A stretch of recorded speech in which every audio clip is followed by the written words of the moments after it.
How's it going, everybody? Data here, and welcome to the NHL 22 Scouting Guide, the ultimate guide to everything you need to know about professional and amateur scouting in NHL 22 franchise mode.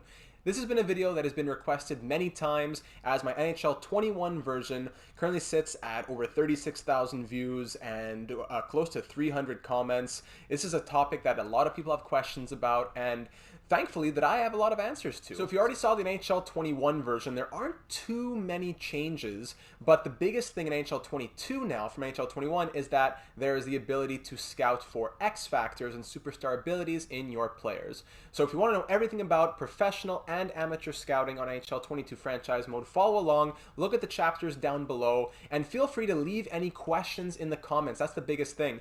A lot of the time in franchise mode or anything to do with EA, whatever the quote-unquote answer is may not be the situation that you are dealing with. It may be a very unique situation, something I didn't cover exactly. So please do leave a comment. I'll get back to you right away, or feel free to shoot me a question in our Discord server, link in the description as well.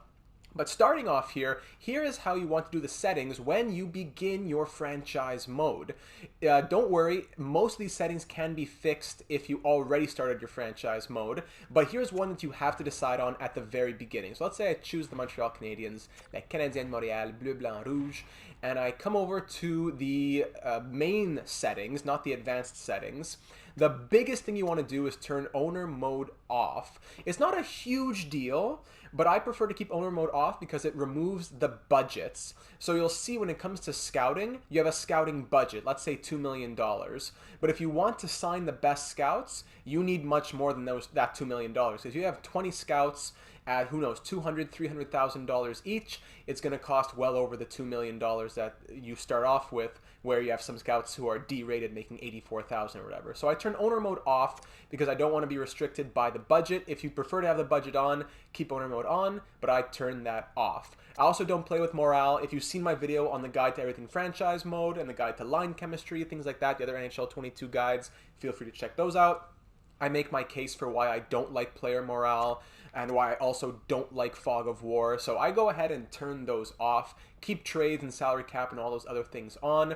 Of course, fog of war does remove a little bit of the need for professional scouting, but I'm really focusing this video a bit more on amateur scouting, even though professional scouting will be touched upon, obviously.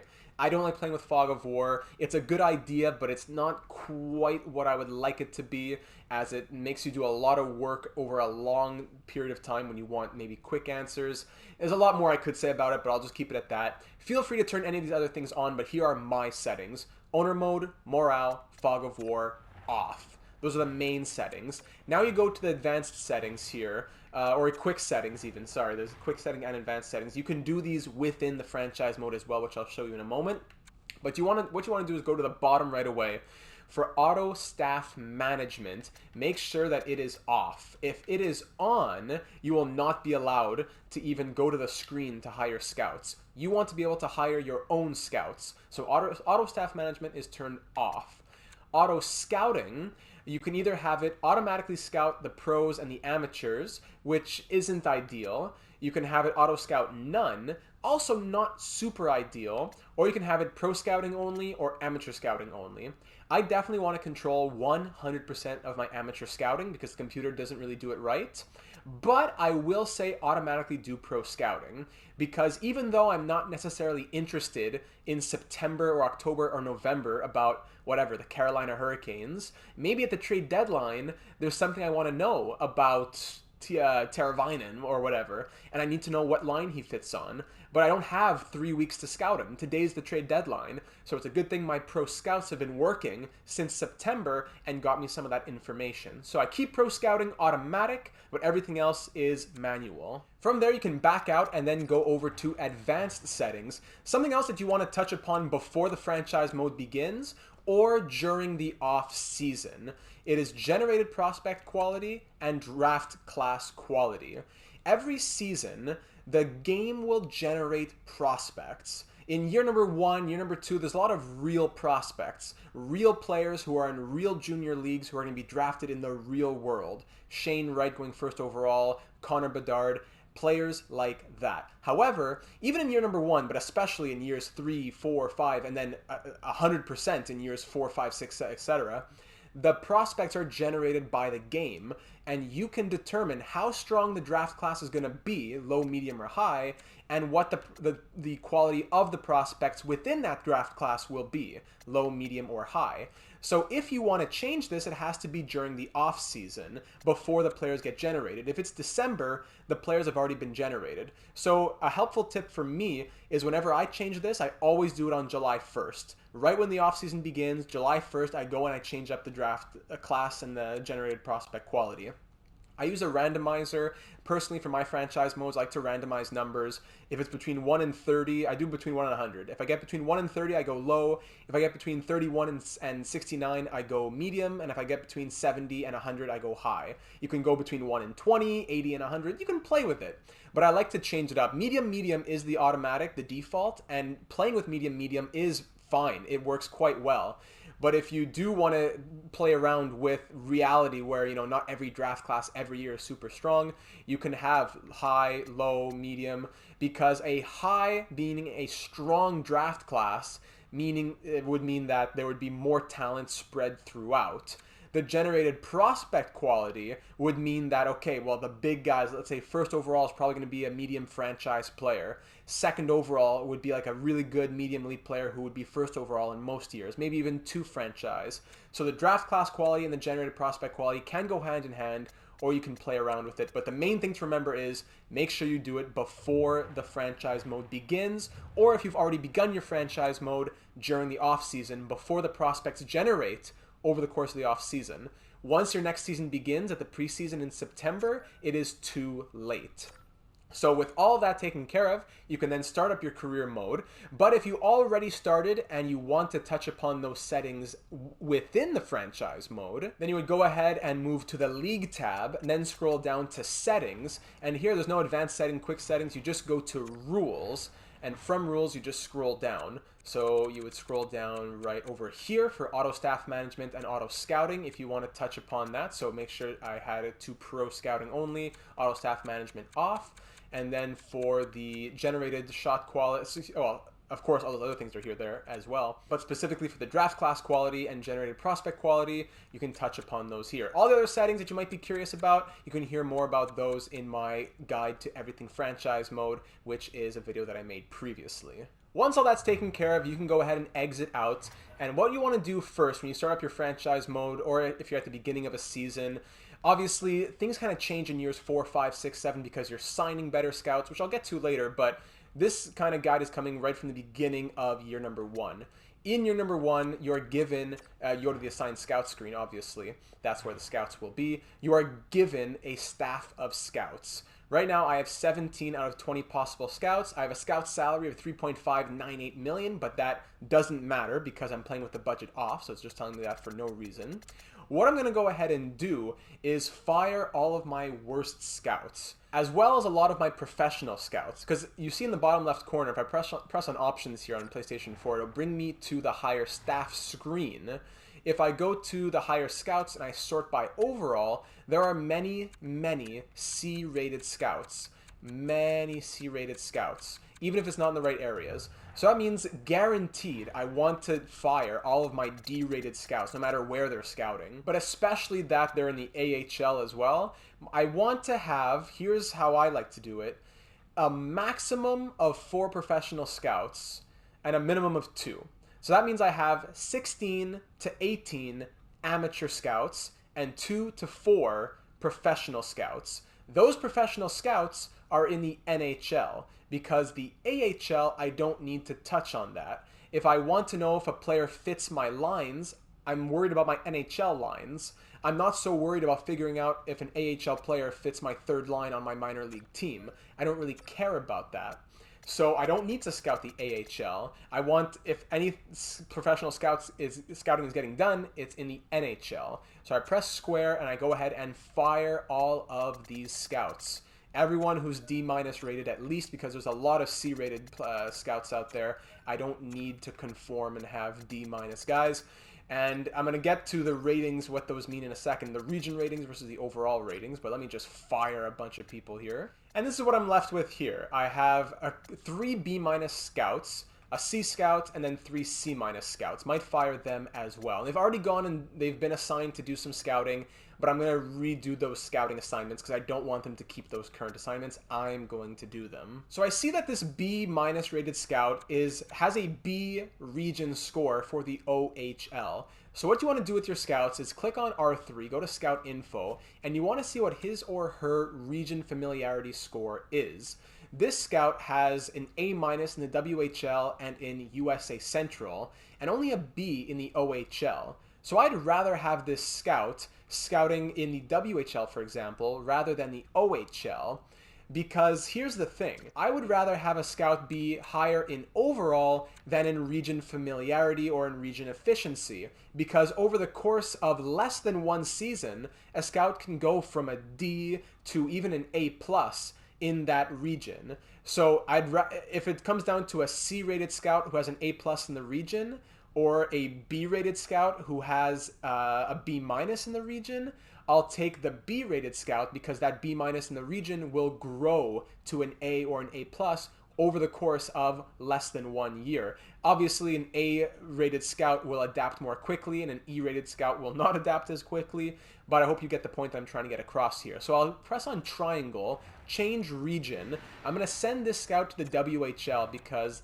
that is the area in which he seems to be most comfortable with. I could send him to USA Central as well, but I want to send him over to WHL because there's a lot of Canadian prospects and I want that league uncovered well. Then I have this scout in the QMJHL, A- in the OHL, therefore send him to the OHL. This scout is A in Liga, A- in Russia, A+ in USA Central. This scout B in USA East, but A+ in USA Central. But I already have someone A+ in USA Central. But this scout is an A+ in USA East. So it's a lot of musical chairs.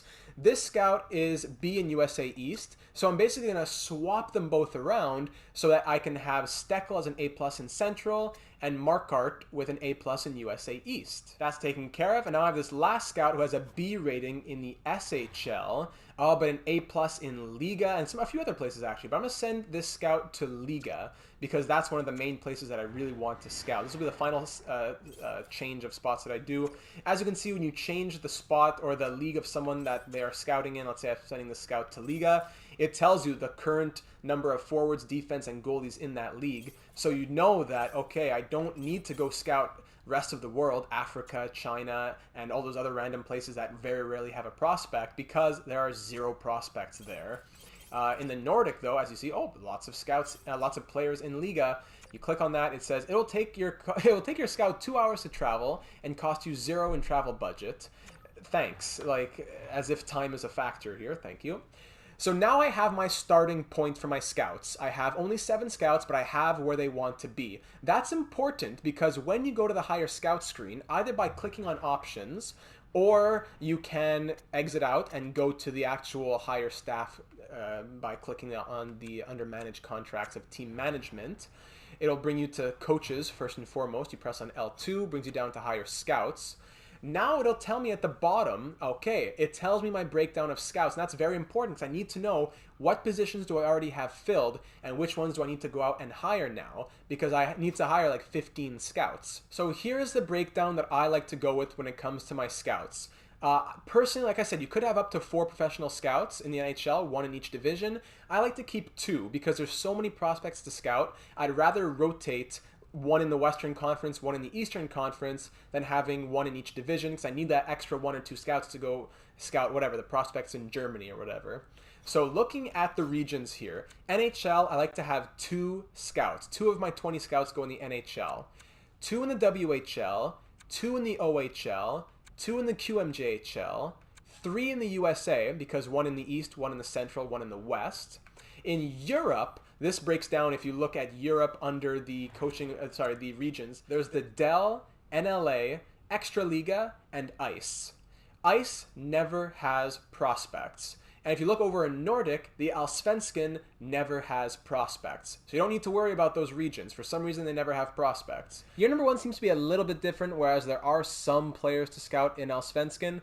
But I believe as soon as year 2, and definitely within the first few years, there are no players left there. So who knows? Maybe something generated that's different, a game update that's different. But as of now with my recording, I don't believe that there's any players to scout in Allsvenskan or Ice after at the max like year 2 or so.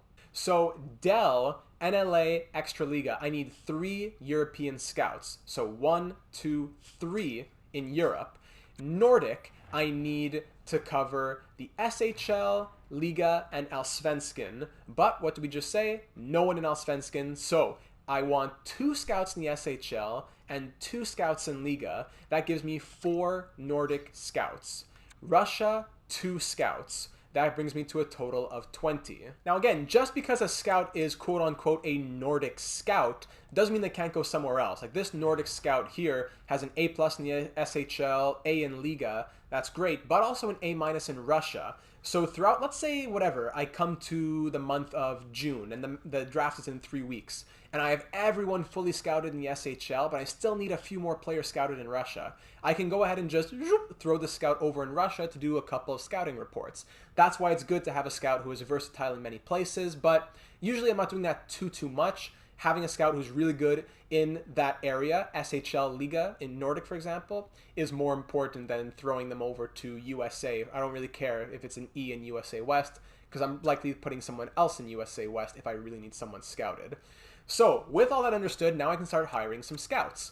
NHL, I need to hire 2 scouts. So in year number 1, the scouts that are available to you are not fantastic. They're all, the best ones are C-rated. July 1st of every year, as you'll be seeing at the end of this video, on July 1st, you have scouts that are generated and scouts that are released from their teams. So you'll be getting some B and even A-rated scouts. You want to hire those ASAP and fire your old scouts. I might be hiring this guy, Panik, as an NHL scout, but come July 1st and someone rated B is available, I'm going to fire Panik and hire whoever the B-rated scout is. It's pretty cutthroat. There aren't a lot of friends here in management, but that's why they pay you the big bucks to be the manager, right? So I need 2 NHL scouts. I'd like to have scouts that are versatile. Perfect. This one has an A+ in 3 out of the 4 regions and an A in the other. This one, A-, B-, meh. This one, okay, lots of A+, but now I'm getting into C-. So I'm going to hire Parsons and Panik. Parsons can go to the Central and the Metro, and Panik can go to the Pacific and the Atlantic. Wonderful. I will send them contracts. Because there's no budget, I will offer them a maximum contract, whatever it allows me to. Always offer max, especially because right now it says there's no other teams interested. This little thing right here, teams interested, 1, that is our team right now. There are 0 teams interested in anybody.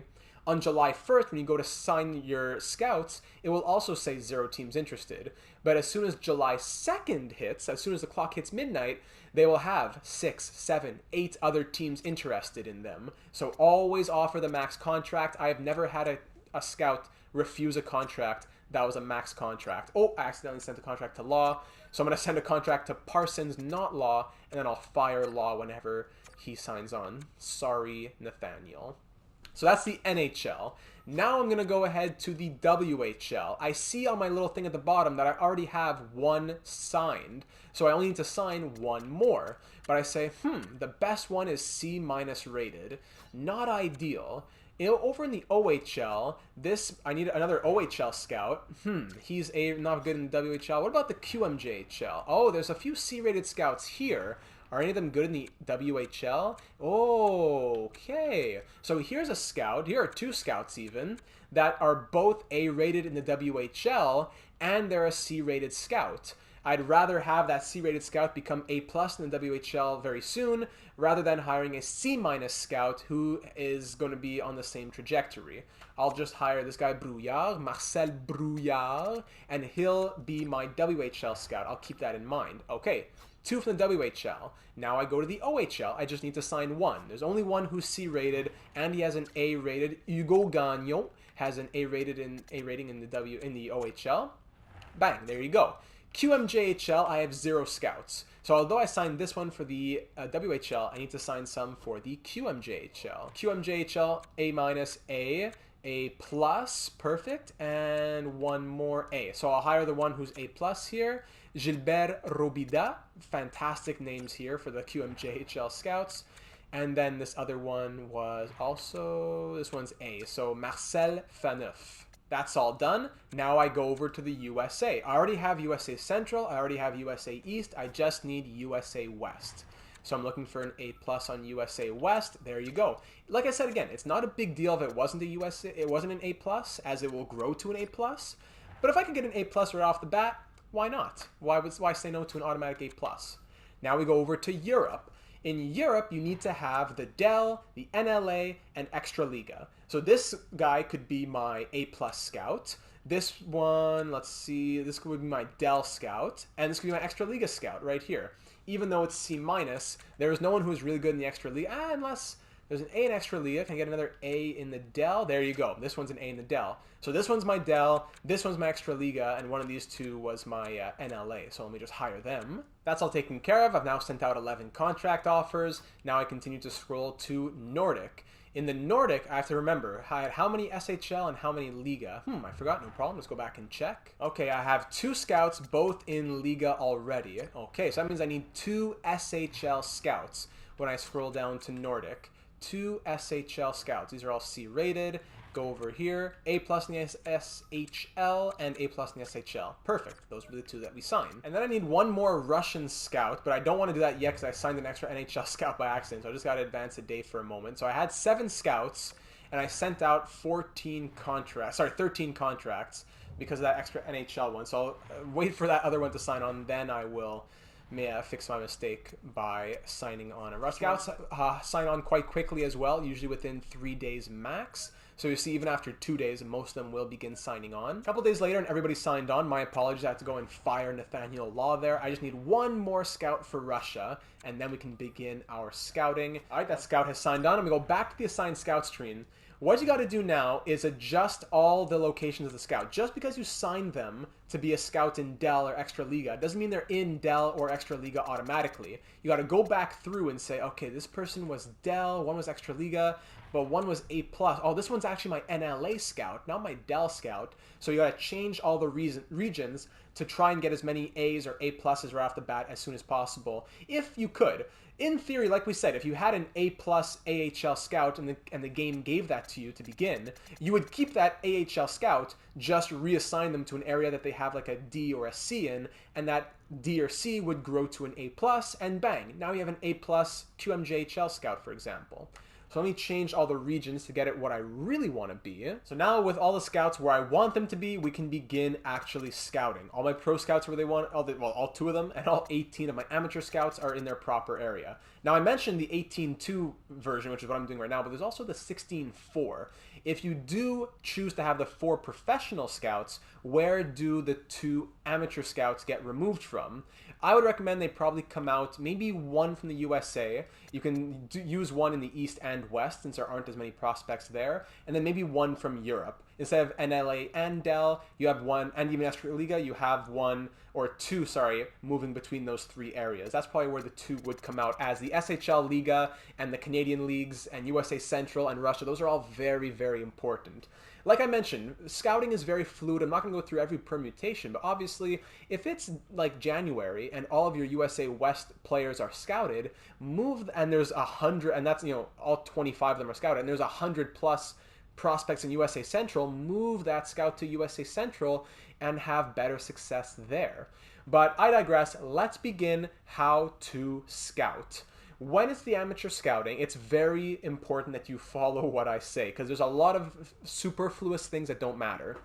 Let's start at the top here, WHL.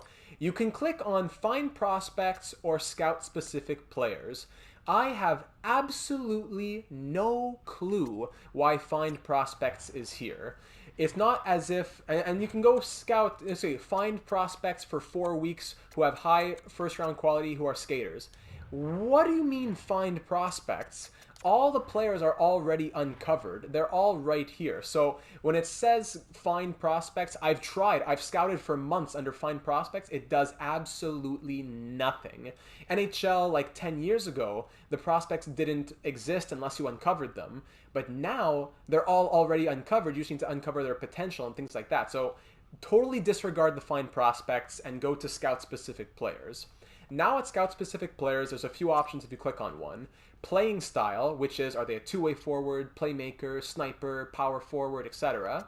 Strengths and weaknesses, it's going to tell you things like strength, 200-foot game. Weakness, needs more size because it's 5'8" or whatever.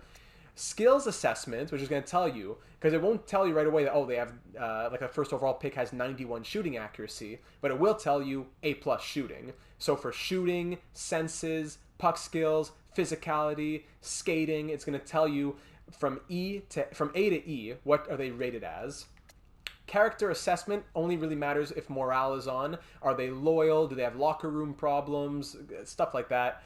And then potential and comparison. Potential and comparison is king. There is nothing more important than potential and comparison. Now you might be saying, what? I always scout skills assessment. Do skills assessment for 2 months, then 1 month of strength and weakness.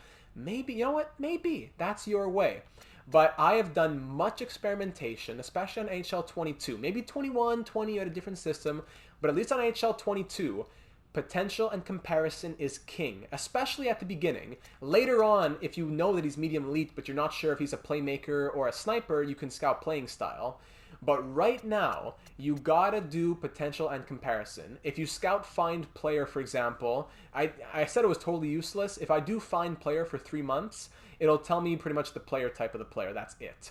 So basically useless. Potential and comparison will begin to uncover not only what is their potential, medium elite, medium top 6 forward, medium top 4D, etc. It will also take care of the other stuff at the same time. You will have a skills assessment. You will have some strengths and weaknesses.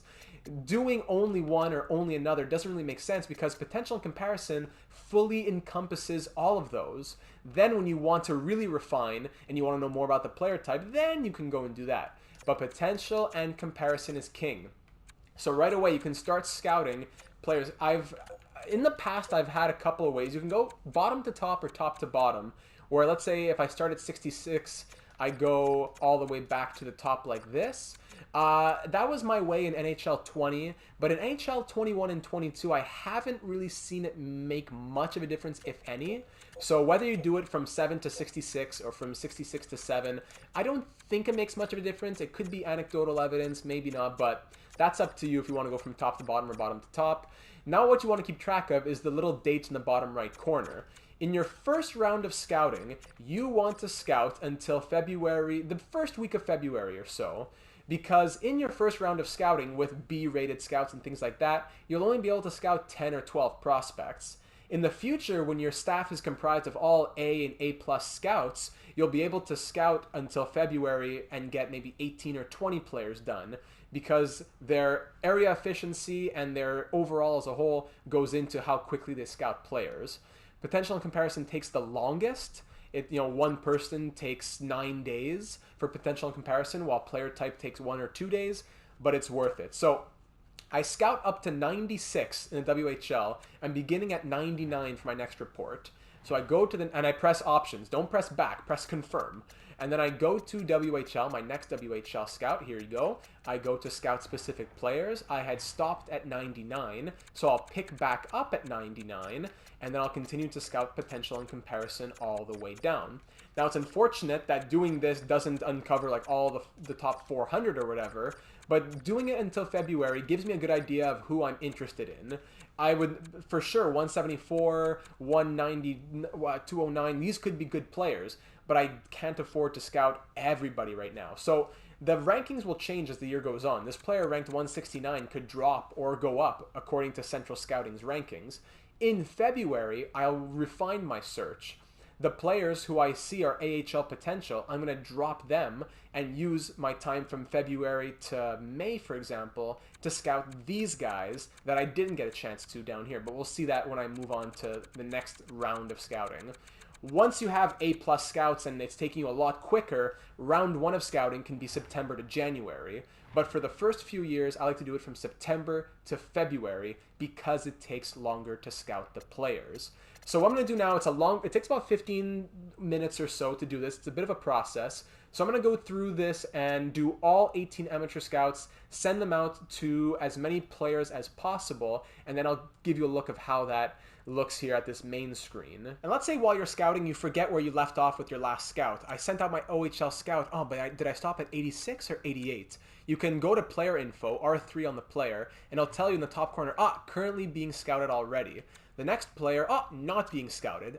So I pick up at 88, not at 86. That's just a quick little way to remind yourself when the numbers start to blur together when you're doing 15 minutes of just selecting players over and over again. You may also find that the computer already sent out the scouts to do things. Like, for example, I started this franchise mode with auto scouting already on by accident, and then I turned it off. How do I undo the reports that they're already doing? You go over the player and you press square, remove, whatever button that is for you to say at the bottom. Remove is square, remove.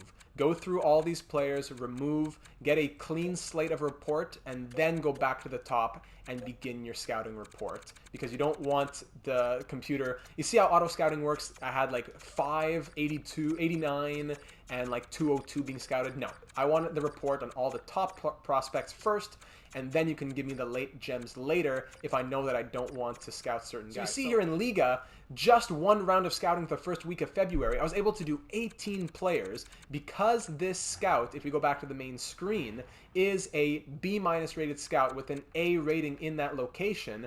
OHL and WHL had A- ratings, so I guess they couldn't do as much. Liga had an A rating and a B- scout to go with it. I got to do 18 players, which is super helpful when you're trying to find those late round gems, those low elites, players that really change your franchise, whether it be through playing or through trade value to get other players. Alright, so all my scouts have been sent out now, and an important differentiation you need to make when you're scouting different regions is kind of understanding who the real prospects are and who the generated prospects are. And I'll tell you why that is important. So in the WHL, OHL, QMJHL, the Canadian leagues, these prospects are real people. If they have a picture, they're real. Savoie, Geeky, Ward, Matejchuk, Minton, I'm pretty sure, Gustafsson, Lazowski. Even if they don't have a picture, most of them in year number 1, if not all of them, are real. So those players with pictures, EA decides what their potential is. Like, take a random player like Stringer here, Zach Stringer.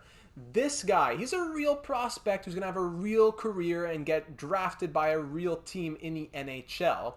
He is given a potential by EA that is reflective of his actual gameplay. So he's not going to be given a random medium elite or high franchise potential as just an average prospect on the Regina Pats. He's not going to have high top 6 or medium elite potential because EA decides what potentials to give. And if EA wanted to give him a high potential, he would be ranked higher. He's not going to be a gem. He's not going to have medium elite hiding in there like in the future drafts where it's a random 48 overall 17-year-old from Finland who has medium elite potential that you can find buried in the draft.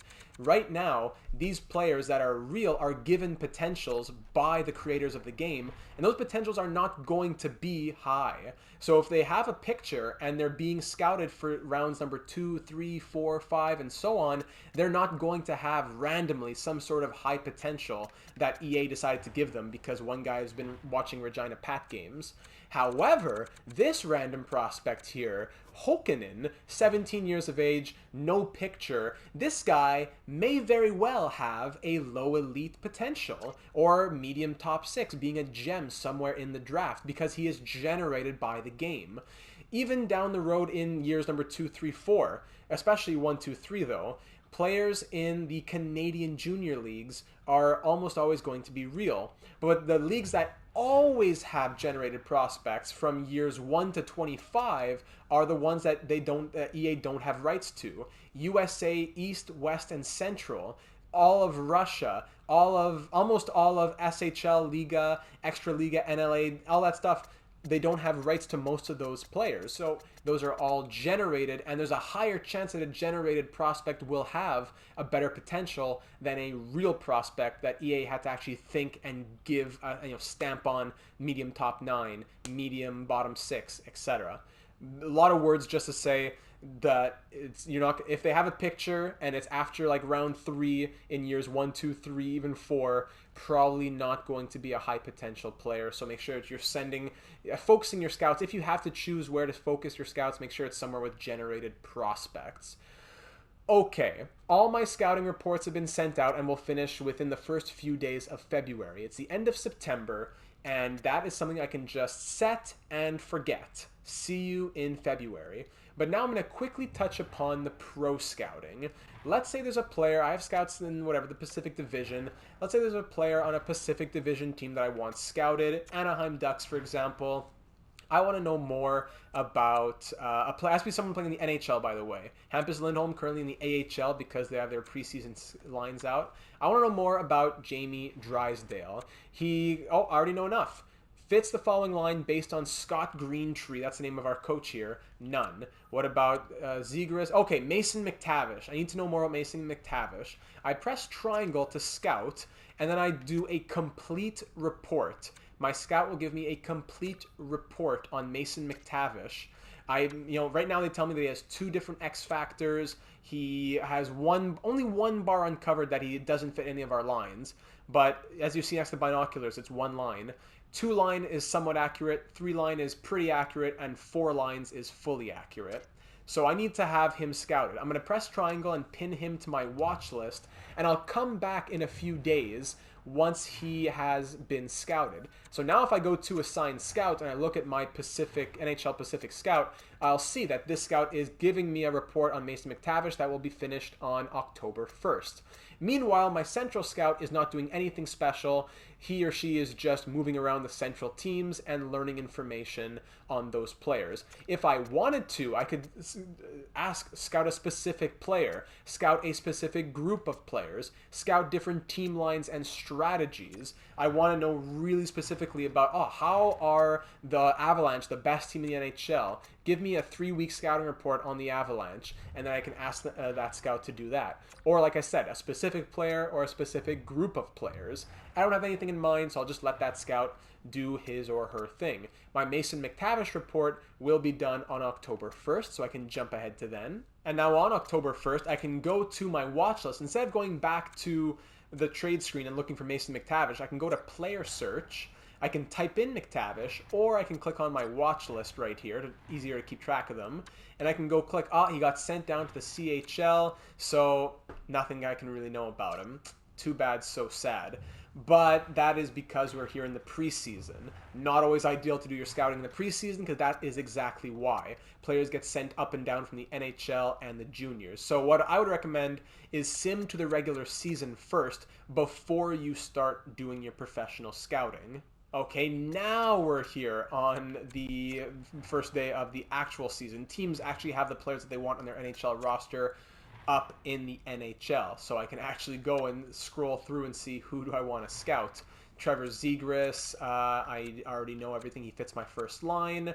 Jamie Drysdale, none. Hampus Lindholm, all my defense. Cam Fowler, Troy Terry. So this scout already did a good job. Told me everything I need to. Almost everything. But now we're into the AHL players. And you know what? I've been going through a bunch of teams. It seems as though right off the bat, if you have a scout in that area to start the year, it'll tell you already everything that you need to know. What about a scout in an area that I don't have? Like, let's say the Carolina Hurricanes, for example, I don't have any scouts there, and they already tell me. So right off the bat, this might be something new. I'm just discovering this now that I didn't quite notice this. That's surprising. It will tell you right away pretty much everyone's NHL fit. So you don't need to do any professional scouting unless you get a new head coach, because it said there my coach Greentree based on his lines. If I go and change my head coach, I fire Greentree, I promote Rogalski to be my head coach, I go and search for a player, it'll still say, based on Greentree's lines, he fits the first line. But I'm not going by Greentree anymore. I'm going by Rogalski. So I need to re-scout that player to get Rogalski's line fit, not Greentree's line fit. So not much to show on that. It already has pretty much everything uncovered, so you don't need to really do anything. But that is the process you would go through. If you want to professionally scout a player to see what line they fit on, then that is how you would do so. If you want to know more about line chemistry and line fits and everything like that, look at my guide to NHL 22 line chemistry. But all that being said, not too much, really anything else to say about professional scouting. You can move them between the different divisions as you go. If you don't change anything at the beginning of your franchise mode, it's pretty much good to go. You don't need to do too much. That's another reason why I only have a maximum usually of 2 professional scouts. Sometimes I even take my professional scouts, I send them to amateur areas because I don't need anything right now. I'm not making any trades. I'm happy with my team. That being said, I can simulate to February the 3rd. Sorry, February the 4th I meant. So the Canadians are looking great, 24, 26, and 4 the record. But now we can go back to the assigned scout screen and see what we want to refine moving into our first refinement phase. So all the scouting reports are done, the pro scouts are still going. But now I can go to the WHL, for example, and what you want to do is look at the player info of every single player by clicking on R3 and then scrolling to their potential. 3 bars is almost there. I want 4, especially for players who have X factors here. That all alone zone ability, it's only 3 out of 4. The superstar abilities, tape to tape is 4 out of 4, but the others are 2 and 3 out of 4. So I'm going to continue to scout potential and comparison. That is also how you continue to learn more about X factors. Even if the player is fully scouted in their potential, if their X factors are not fully scouted, continue to scout potential and comparison. As you can see, I learned a little bit about their playing style, a little bit about their strengths and weaknesses, and a little bit about their character scheme, blah, blah, blah, blah, just by doing potential and comparison. Look at this. I know about his strength 3 out of 4, weaknesses 4 out of 4, without having to spend the time doing those separate scouting reports. So now in the second round of refinement, take the QMJHL for example. With my first of the 2 scouts, I'm going to send this scout out and do everyone in order once again until I get to the first or second week of May. Let's say, yeah, May 7th is good. All the way to 92 is now being scouted with the first scout. So with my second scout that begins at 100, I want to start being a little bit more picky with who I'm scouting, as I want to get the players that I didn't get scouted in the first round uncovered. This guy, 1 bar, AHL top 6, a real player at this point, not really worth my time. Medium top 6, no chance it's going to be medium top 6 most likely, but maybe it's top 9 or something. Even if it's not someone that's going to have fantastic potential, doesn't mean you don't scout them. You still want as many people uncovered as possible. It's just that if you have to start being picky, those are the people that you let go of first. All these AHLs, 1 bar medium elite, there's no way he's actually medium elite, but he has a higher chance of being something than the guy who's 1 bar AHL top 6. High top 4D, there you go. I'm getting to 177, and I'm already cutting a lot of these people loose because I know I'm not likely scouting or drafting them, and now I can spend time scouting all these question marks down here. Maybe there's some diamond in the rough, and it takes me till May 7th. And now that that is all taken care of, I can begin simulating to May 10th, where I'll do my final refinement, which I can scout maybe 3 people per scout before the draft, which is on June the 23rd.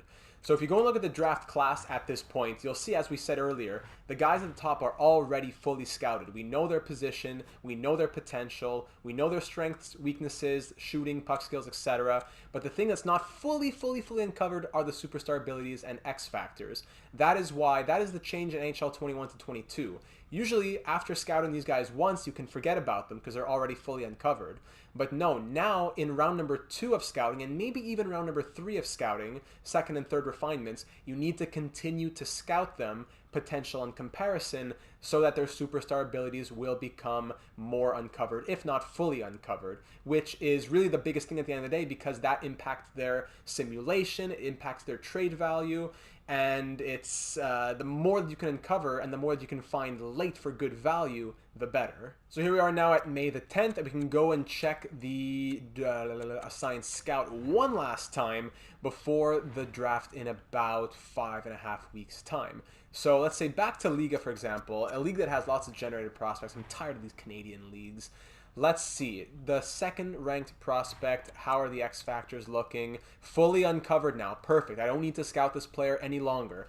Just by doing potential and comparison. I know 3 out of 4 bars personality, not a big deal. I know everything about the strengths, weaknesses, the skills assessment, and I don't need to scout them any further. Fantastic. Brad Lambert going 5th. Do I know everything about the X factors and the player type? Yep, done. Joachim Kemmel. Do I know 3 bars medium elite and 3 out of 4 for most of these X factors? Okay, back to scouting Kemmel. But again, now I'm in my final refinement. I can only scout maybe 3 or 4 players per scout.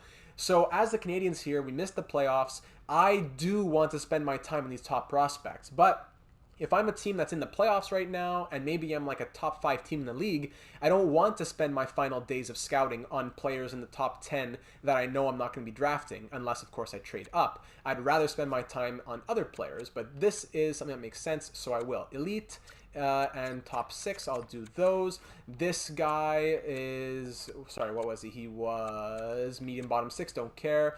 Medium top 6, yes, I will scout once more. I'm at June 8th now. Medium elite, only 1 bar, so I definitely want to get that scouted some more. And Norena was 3 bars, yeah. So now that leaves me at number 100 for my other Liga scout. I quickly scroll down to number 100 and pick up from there just for these last few little scouting days. AHL, nope. Medium top 4D, 2 bars. Yeah, I wouldn't mind uncovering that a little bit more. Medium top 6, 1 bar. Yes. AHL starter, 1 bar. No. Top 6, no. Medium elite, 1 bar. Yes. AHL top 2D, no. AHL top 6, top 2, top 6. 1 bar medium elite already being scouted. Keep going. Fringe starter, AHL, 1 bar top 6, but it brings me to June 27th, so nope, can't do that. I'll have to stop my report here at June 18th for this scout. What I'm going to do now is go through all of these scouts and assign a final, maybe 3, 4, 5, 6 players to each scout, depending on who the most interesting players are. Let's say randomly I go to, I don't know, Extra Liga. There isn't much in Extra Liga because there wasn't really enough and a lot to uncover. My scouts already uncovered most of it. I know that this guy's 3 bars medium elite. I know most of his things, but I still don't know his playing style, which is odd. So I'll scout him one more time. And then from there, 1 bar low elite. Again, even though I've scouted these guys multiple times, the scout quality is not very high. So do not take this as, oh, it doesn't work. What's happening? Take this as, once I get updated scouts and once I sign higher scouts, it will flow much more easily. So I'll go through all of the scouts and do this final refinement one last time. I know that final refinement is finally all done. We can go ahead and sim all the way to the draft itself. On your way to the draft, you'll see the lottery draft results. For example, the 10th place Ottawa Senators got bumped up to 1st, 7th place Blue Jackets got bumped to 2nd, and the supposed first worst team, the LA Kings, get dropped down to 3rd, which is unfortunate.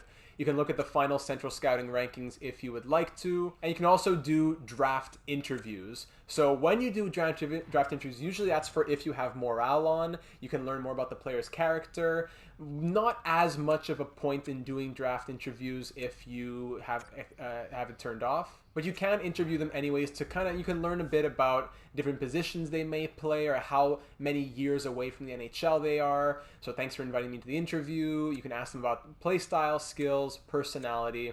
So I could ask them about the play style, and Brad Lambert will go ahead and tell me, I would love to chat my play style. How ready do you think you are to play in the NHL? This gives you an idea of their overall. I feel like I'm pretty ready to make an impact in the NHL right now. That means they are in maximum. I've never seen a prospect higher than 84 overall. And I've never seen a player lower than 77 say that they're ready for the NHL. So that means that Brad Lambert is between 77 and 84 overall. But at 5th overall with medium elite potential, probably something more like a 78, 79 overall. That is something you can already learn through doing your scouting. You don't need to do the interview. But let's just say there was some issue that happened, you forgot to scout and whatever, you could still learn a little bit because you're allowed to conduct 3 interviews.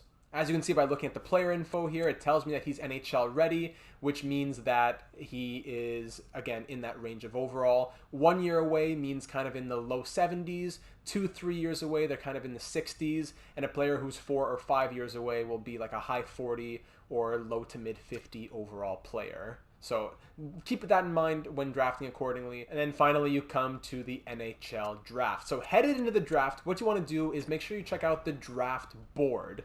On the draft board, you go to your projected picks, and it'll tell you where you will be picking. So round 1, pick 28 is going to be the Canadiens' first pick here, and then round 2, pick 6. So that means it is actually 32 plus 6, so 38th overall.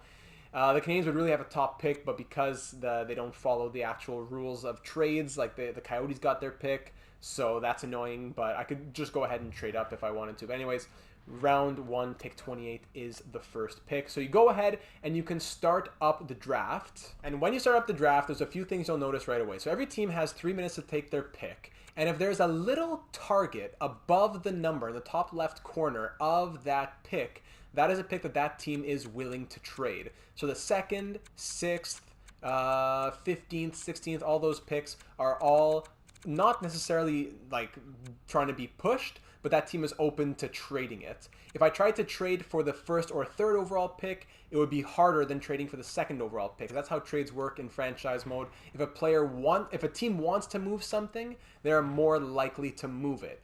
If it's not on their trade block, it'll be harder to get them to part with it, even if the trade value matches up. Let's say I just toss in another 1st just to see. There we go, trade accepted. I just want to see how it looks to trade up and draft high. The 1st overall pick can be simmed, so you sim pick, and you see Shane Wright, high elite, goes to the Ottawa Senators. Now pick number 2, you can call a timeout. You don't need to draft within that time. You can call a 5-minute timeout up to 5 times in total throughout the entire draft. And then you have a few options. You can sim your pick, and you can sim up to the next pick, sim the entire 1st round, or sim the entire draft. Then you can also offer trade, which means you go and look around every other team's trade blocks and look at what you can try and acquire. Or you can do something called find trade, which is kind of like a reverse search. Let's say I'm willing to trade the 2nd overall pick. I click on it, and then I press L1. Find a trade on the open block. No trades. No one in the NHL has enough value that they want to give away. That'll be enough to get them the 2nd overall pick.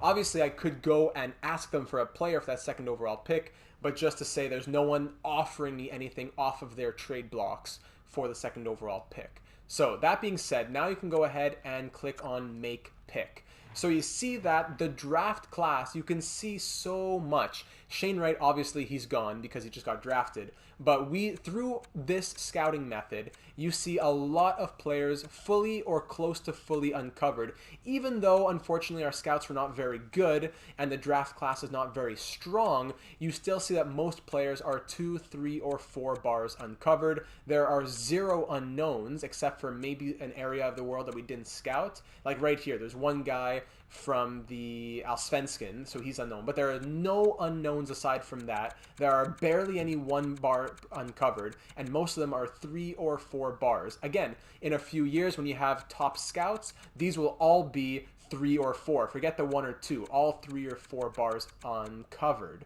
Very, very helpful when it comes to this pick at 82. I don't know, do I take the guy 2-bar medium elite or 2-bar 7D? Big difference if I'm going to be drafting around that area.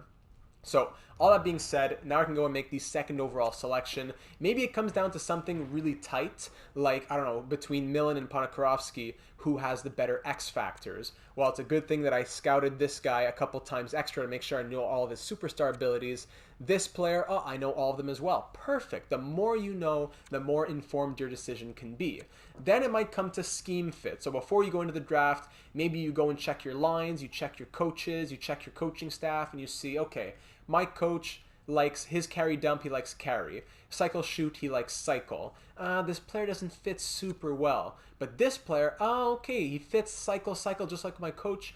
Maybe this player, Ponikarovsky, has a better chance of fitting my lineup, so I go with Ponikarovsky instead. It depends on if you have a coach that you're committed to keeping long term. So anyways, Fred Millen here, let's say I take him, medium elite sniper, right away it tells me 83 overall, oof, medium elite, and I see all the X factors right there. It looks like the scouts were correct. 5-star shooting, bang. Very happy to have him on board. Then you can go ahead and sim to your next pick number 70. And now here's where things get interesting because it comes down to the difference that your scouting made. Do I take the 2-bar low top 6 or the 3-bar low top 6D? 2-bar low top 6 forward, that is. So Trevor Wong, I go ahead and select him because my scouts told me more, and then he ends up being a low top 6 forward. Meanwhile, that other player was a medium top 6D, so my scouting helped me out. So let's try a late one here, pick number 134, just to see if there's any late gems you can try and find a little bit. So you see that all the players around here are AHL top 2, blah, blah, blah. What I would do is probably trade this pick away and trade down, and I would take a chance on a 2-bar medium elite here. It may not be anything special. 2-bar medium elite might be garbage, but there's a higher chance of a 2-bar medium elite being something special than a 1-bar medium top 9 or whatever. So I take this goalie, bang, hey, medium starter potential. That is a very serviceable player that could be an NHL, make an NHL impact in the 4, 5, 6 year future, or trade him away. I'd rather sort by potential and not take the 3-bar low 7th D-man and take the, let's try another goalie, why not? 2 bars medium elite, if they can just add trade value. Medium fringe starter, not good, but not the end of the world. I'd rather miss on an educated shot than just accept taking someone that I don't want to take.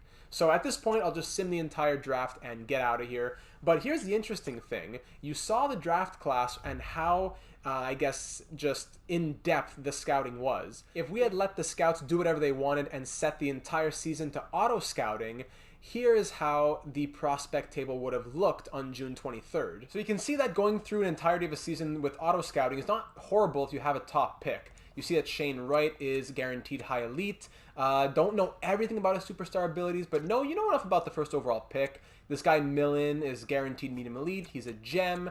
Again, don't know everything about the superstar abilities, but you know enough. A lot of medium elites. You see this guy, you only know this guy 2 bars medium elite, so okay, not ideal. Oh, this guy's completely unknown. What happened here? Matthew Savoie in the WHL didn't get scouted at all. I guess the scouts just weren't watching those games. Oh, geeky, unknown, totally. Medium 7th D at 14th overall. It can't be. Oh, how come only 2 bars uncovered? So once you start getting deeper, we're not even out of the first round yet. A lot of 1-bar accuracy, 2-bar accuracy, totally unknown. Just does not cut it if you're going to be doing, if you're trying to build your team through a draft. Even if I just sort by potential, this guy, Nathan Gaucher, 2 bars medium franchise, there's no chance. You know that he's not medium franchise if he's going to be a 41st overall selection, so there's some issue going on there. High elite 1 bar, you don't know enough about that. And the guaranteed medium elites fall very quickly. Then any guaranteed low elites, if you scroll, a lot of 1-bar elites you don't know enough about. Only 1 guaranteed low elite, and then not much for the top 6. So I digress here, but what I'm trying to get at is, yes, the top players will be uncovered. That's not really a big deal. But if you're looking to build a team through the late round steals, through finding good value, through finding the gems, auto-scouting is not really gonna cut it. So I hope I've sold you on the fact that scouting is very important. After the draft, there's a couple things you can do. In the re-sign phase, if your player is a high enough overall if you want him to play in the NHL, you can go to your unsigned prospects and sign them right away. Like Millen, that's 2nd overall. I want him in the NHL right away. I'll go ahead and sign him and he will play. I've gotten this question many times. Players, franchise mode, saying, where do my prospects go? They disappeared. I'm trying to get them in the NHL. They're stuck in juniors. Millen here, as an 83 overall, drafted from a European league, I can put him in the NHL or the AHL right away when I sign him.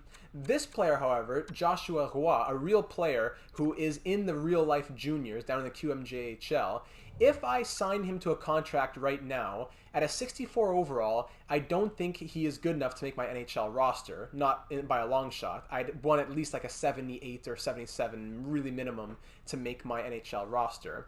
And I cannot play him in the AHL because they have to be 20 years of age or older. So if they are 17, 18, or 19 and from a Canadian junior league, the WHL, OHL, or QMJHL, they are not eligible to play in the AHL. So if you sign them and don't put them in the NHL, they will be automatically returned to juniors. So keep that in mind when you're trying to sign and play your prospects. If they are from the USA, if they are from Russia, if they're from anywhere in Europe, you can sign them at any overall and any age. And if you don't want them in the NHL, like this player here, Kapanen, who is from a European league and playing in Kalpa, I will right away sign him if I want to and then put him in the AHL, because even though he's not technically eligible according to real life rules or whatever, the EA doesn't have the rights to whatever, Michigan University or Harvard University or the KHL, but to send them back. So I have to sign them and play them in the AHL or NHL if they are not from one of those Canadian leagues, or I can just leave them. I'd rather leave them unsigned for a couple years and see if they grow playing on their team back in Finland or Sweden. That would be a better idea. So I take care of that. I'm not going to do any of my other contracts here. Thanks, super excited that you signed on, blah, blah, blah. And then the last thing to touch upon is going to July 1st and seeing if there's any new scouts to sign. So on July 1st, you go to the hire staff screen, and once you get out of coaching, go to scouts. You want to see if there's anyone rated more highly than you have right now. So right off the bat, I see that it's mostly C-rated scouts. So that is not a big change on the scouts that I have now, but I can go back to my current assigned scout screen and make sure that I have no C- or less scouts left. So what I would do now on July 1st was fire my C- Russia, USA, and USA East, and that's only 3 scouts that I need to change. But sometimes I'm doing like overhauls of 10 or 12 scouts. So I'd go to Russia, sign on one of these C-rated scouts. I'd go to USA, sign on one of these C-rated scouts. Even though it's just an upgrade from C- to C, it's still a little bit of a change. So I would sign one of those Russian scouts and make sure you fire that scout right away before you simulate a day, so that you open up a spot in your staff. I would simulate, and that scout would sign on. It's just a little change here in year number 1, but trust me, in years number 2, 3, 4, 5, 6, you'll be firing C-rated scouts and hiring A-rated scouts, and it will make a huge difference in your scouting, especially when it comes to those late gems, because finding those low elites late, it's amazing, especially in NHL 22, where it seems like very often, if not always, low elites who you draft in the 2nd or 3rd round will always have X factors and superstar abilities. A medium top 6 player drafted in the 2nd round, for example, won't have any, but a low elite player drafted in the 3rd round will have some. So I cannot stress the importance of having good scouts so that you uncover those players. I sound like a bit of a broken record now, but I hope that you're getting the importance of the scouting and the way in which it should happen. So I hope that this tutorial was helpful for you. I know it's pretty lengthy, but I hope that you followed along in the chapters while you're sitting on your couch now trying to do your scouting and breaking your head over it. I hope that something clicked and made sense. But again, if you still have questions, I would love to try and answer them down here in the comments on YouTube or in the Discord server link in the description, where I will answer you, or one of the other 200 or 300 people in the server will throw in their thoughts. It's a great community for franchise mode, for sports, and for everything else. Fantasy sports, we do a lot of fun things over there. We're doing a lot of series over on the Twitch page and here on the YouTube page. NHL 22 franchise mode, NHL 07 dynasty mode, FIFA 22 career mode. On the Twitch channel, we've been doing MLB The Show 21 GM mode, Road to the Show, Formula 1 My Team mode. A lot of fun things happening here on the channel, but especially for NHL 22 franchise mode. So if this guide was helpful for you, please consider leaving a like, as well as any of your own tips on scouting down in the comments so that other people can find them. And do consider subscribing so that you'll be made aware of all the uploads here on the channel for all of those series that I just mentioned. It's a blast on the channel. It's a fantastic community, and it would be that much better if we had you here in it with us. Thank you very much for taking the time to watch, and I do look forward to seeing you again in the next one.